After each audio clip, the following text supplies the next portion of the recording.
Well, sir, how do you regard the challenges facing the United States of America at this time? I think these are the most grave challenges we ever faced. I think that internally we face huge challenges with a very socialist legislative agenda that is coming out of Washington, D.C., that seeks to nationalize our production, that seeks to grow this entitlement class instead of turning around and transferring the wealth of the American people back to us so that you can have economic growth. I think a thing that shocked the people last week was when they found out that 47% of Americans don't even pay taxes.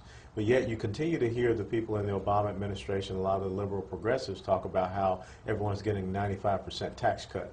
Well, you know, I'm from the South, but that math does not add up. So I think we have a lot of challenges internally as far as the honoring our Constitution and restoring this country to those principles and values that made it great, and also honoring the liberty of American citizens.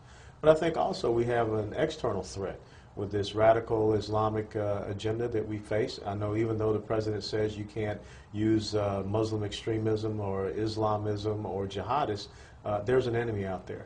And there's an enemy that's been out there confronting and battling Western civilization since the 7th century. And we've got to understand their goals and objectives. What do you mean by not use those terms? What are we referring to?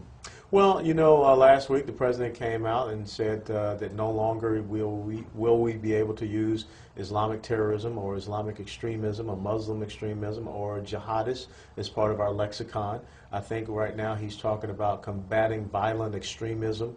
You know that they already came out with this term, man-made disasters. We don't call it a war on terror anymore. We call it overseas contingency operations.